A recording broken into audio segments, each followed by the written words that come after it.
At the start of the movie, we meet Katie, a freelance video editor, immersed in editing some highly sensitive footage. Struggling financially, she heads to a cafe with just a few coins in her pocket. When she orders a large coffee, the cashier informs her she doesn't have enough money. Katie explains that she's waiting on payments due at the end of the week. Seeing her desperation, the bartender agrees to let her take the coffee on the condition that she pays her back later. Back home, Katie checks her mail and finds a paycheck. But instead of relief, she feels even more stressed. The amount is far less than what she was promised. Frustrated, she visits her friend Guy, who casually asks if she's heard back about the commercial she auditioned for. Katie admits she hasn't, but if she gets the job, it'll cover all her summer expenses. Guy, however, isn't exactly supportive. He reveals that he applied for the same role, much to Katie's annoyance. Later that night, Katie receives an email. She didn't get the job. Disheartened, she suddenly gets a mysterious message from an unknown sender offering her a freelance editing gig, $1,000 per 2-minute video. It sounds too good to be true. When she asks for details, the client explains that the first payment will be immediate. But if she takes on the job, she must complete 4 more videos to get the rest of her earnings. No extensions. No excuses. With no other options and bills piling up, she hesitantly accepts. As she prepares to eat, her landlord shows up, reminding her that he's been lenient for 3 months, but this time he needs the rent. No exceptions. Shortly after, her mother texts, asking about the commercial. Not wanting to worry her, Katie lies, saying she got the job. Seeking advice, she turns to her friend Kevin, who tells her to take whatever work she can find and keep pushing forward. When she gets home, a package is waiting at her door. Inside, a USB drive and a note make the edits terrifying. Intrigued, she plugs in the drive. The first clip shows a shaky, low-quality recording of a woman entering her home. The second follows the cameraman sneaking inside, where he finds a small dog locked in a cage. In the third, he enters the woman's bedroom, wakes her by shining a flashlight in her face, then starts strangling her. Her muffled screams echo before the screen cuts to black. Shaken but needing the money, Katie edits the video. Exhausted, she dozes off, only to wake up and find her cat lying still near the front door. Panicked, she rushes it to the vet, who suggests illness or poisoning. But Katie insists her cat never goes outside. With no money for overnight observation, she leaves, feeling helpless. She visits Guy for comfort, but their conversation leaves her feeling even worse. The next morning, her cat seems fine until Katie tries to pick it up, and it lashes out aggressively. Just then, a notification pops up. $1,000 deposited into her account. Before she can process it, there's a knock at the door. Another package. More video files. She clicks on the first clip. A man rants about the lack of empathy in the world before hanging himself from the ceiling. The footage is raw, unedited, real. Katie's stomach churns. This isn't just dark content. It's something far more sinister. She immediately messages the client, saying she's out. But as she reaches for her cat, it hisses and swipes at her. That night, she wakes abruptly, a flashlight shining directly at her face. She gasps, but before she can react, the light drops to the floor. Her heart pounds. She scans the room. No one's there. But then, her computer screen flickers to life, playing the very first clip she edited. A chill runs down her spine. She spins around. A camera is set up, recording her. She bolts upright. A nightmare. But her relief is short-lived. Her landlord has cut off the electricity. Forced to go downstairs to fix it, she later gets a call from her mother, asking for $500 to help with bills. With no choice, Katie messages the client, "I'll keep editing." At the cafe, she finally pays off her previous coffee debt before heading home. Another disturbing video awaits. This time, a woman being suffocated with a plastic bag. She edits and submits it, but sleep eludes her. She smokes, trying to calm herself. When she finally drifts off, she dreams of being trapped, waking up gasping for air. The next project is even worse. The footage shows a cameraman secretly filming a couple camping in the woods. The scene takes a horrifying turn when they're attacked. Katie forces herself to finish the edit and hits send. Shortly after, $4,000 lands in her account. But she can't shake the feeling growing inside her. This footage, these videos, are they real? She finally texts the client, her fingers trembling. Are these recordings real? Overwhelmed and trembling, Katie breaks down in tears as the client responds, offering her even more work. Another set of 5 videos. The nightmare isn't over. Seeking a moment of normalcy, she goes out to dinner with Kevin, who excitedly shares news of a full-time editing job he found for her. It pays less, but it's stable. A real career path. At her apartment, Kevin insists on watching the videos she's been working on. The moment he sees them, his face pales. They seem too real. A sickening feeling settles between them. As the tension builds, Katie suddenly remembers her windows were open. Heart pounding, she rushes out to find her cat, with Kevin following close behind. They search everywhere, but the cat is nowhere to be found. The next morning, before she can even catch her breath, her landlord shows up, banging on her door, demanding rent. She pays for 2 months, but he isn't satisfied.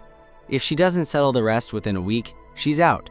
Later, Katie confronts Guy, admitting the harsh truth. She only went out with him for the free meals. Leaving an envelope of cash under his door, she walks away, feeling hollow. That night, another nightmare grips her. When she wakes up in a cold sweat, her stomach drops. Her computer screen is on, playing one of the disturbing videos. A cold presence lingers in the air. Heart pounding. She steps outside to clear her mind, only to find a package on her doorstep. She stares at it, frozen, before scrambling back inside, shutting the door and collapsing into silent tears. The next day, she forces herself to attend the job interview Kevin set up, but nerves get the best of her. Her hands shake, her words stumble, and when she accidentally knocks over a glass of water, the interviewer's expression says it all. The opportunity is gone. Dread sinks in. Her finances are running dry. Desperation pushes her to text the client. Is there more work? Within moments, a reply, 3 new clips. As she downloads them, a nagging thought claws at her mind. Should she ask about her missing cat? But fear keeps her silent. Not long after, another package arrives at her door. But something is off. The security camera outside her building is gone. Heart hammering, she opens the package and loads the footage. The first video is horrifying. A man brutally attacking another before pouring a strange substance over him. The victim convulses, foaming at the mouth. She can't ignore this. She takes the footage to the police. But the detective barely glances at it before shaking his head. It looks staged. We can't treat this as evidence. Defeated and exhausted, Katie returns home to find Kevin sitting on her doorstep, concern etched across his face. He begs her to stop. No amount of money is worth this. But inside, a terrible curiosity pulls at her. She scours the internet, searching for missing persons, unsolved murders, anything that could connect to these videos. But she finds nothing. She considers deleting everything, wiping her computer clean, ending this nightmare. Then, a message from the client, "You're late." Her blood runs cold. She doesn't reply. The next day, she desperately searches for work at local cafes, but every door closes in her face. Then, another notification pops up. This time, the videos aren't of strangers. One shows her mother, another, her brother, in a suspicious, unsettling moment. And the final clip, Katie herself, changing in front of her computer. Her breath catches. The client isn't just watching her work, they're watching her. A call from the vet breaks her spiraling thoughts. Her cat has been poisoned. She feels it now, the invisible grip tightening around her life. She can't escape. Not unless she finds someone else to take her place. Desperate, she turns to Olive, the bartender who once mentioned an interest in editing. Feigning excitement, Katie offers her a film project to edit. Olive hesitates but agrees, though the footage deeply unsettles her. Then, Olive shares unexpected news. She's pregnant. A crushing wave of guilt washes over Katie. She can't do this. She can't pull someone else into this nightmare. Later, she reaches out to an adult film manager she used to work for as a video editor. Needing money, she asks for a role in one of the films. The manager agrees and brings her in for a shoot. But as the cameras roll, and she finds herself paired with a lesbian partner, discomfort creeps in. Suddenly, she starts vomiting. Panic rising, she rushes home. As she reaches her door, she hears it. Soft, familiar meowing. Her cat? She hesitates, fingers hovering over her phone. Then, without looking back, she texts the client. "I'll do it. I'll finish the project." She presses send and steps inside. The client coldly informed her that she had missed the deadline. No matter how much she begged, his decision was final. Before she could process the disappointment, a familiar sound broke through the silence, a faint meowing. It seemed to be coming from the fridge. But before she could check, another notification lit up her screen. The client had sent a new offer, one she accepted without hesitation. This time, the task was different. She had to film something herself, using her phone, and she only had 12 hours to find the subject. As she pondered her next move, Guy called. He missed her. She promised to visit and, without hesitation, confirmed her commitment to the client's new request. Arriving at Guy's place, she casually placed her phone on the bookshelf, discreetly recording their interaction. As he stepped away to get drinks, she weighed her options. How could she knock him out? A quick scan of the room, and her eyes landed on the kitchen. Moments later, a sharp object was hidden behind her boots. She suggested watching his favorite movie, downed her glass of wine, and settled onto his lap. But as they got closer, he gently pushed her away, sensing something was off. She brushed it off as getting caught up in the moment, but he wasn't convinced. His concern deepened. He urged her to talk, to tell him what was really going on. Instead, she lunged. She aimed for his neck, but he was quicker. He overpowered her with ease. Tears streamed down her face as she mumbled a shaky apology before grabbing her phone and bolting out the door. Panicked, she ran straight to Kevin's place, breathless and frantic. She spilled everything, her fears, the surveillance, the break-ins, the nightmares that felt too real. Kevin tried to calm her down, reassuring her she was safe, that nothing would happen to her. But she couldn't shake the feeling that something was very, very wrong. He suggested she stay with him for a while, cutting off all contact with the client. She agreed, but as he stepped away to grab her some clothes, something caught her eye, a lamp. She had seen that lamp before, in one of the videos. Curiosity turned to dread as she moved closer. Behind the lamp, a hidden passageway led to a basement. Her heart pounded as she stepped inside.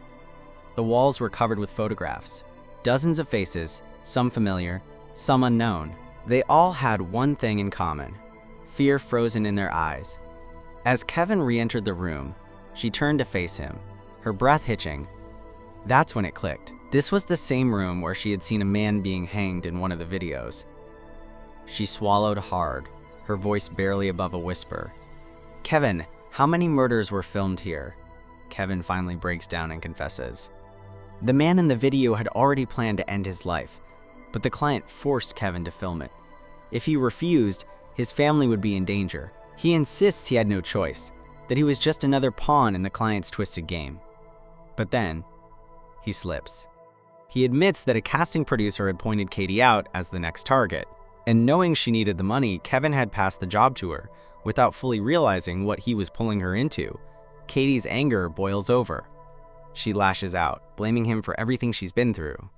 Kevin apologizes over and over, but it doesn't matter. She's already made up her mind. Without hesitation, she pulls the weapon from her boot and slashes his throat.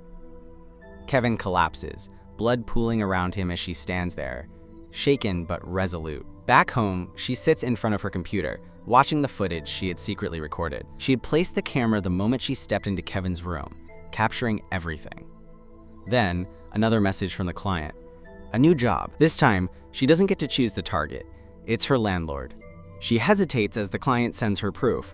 Footage of him leaving videotapes at her door, poisoning her cat, sneaking into her apartment. Her heart pounds, but she doesn't argue. Instead, she asks just one thing: what's the payment? So that was the story of this film. What did you think about it? Let us know in the comments.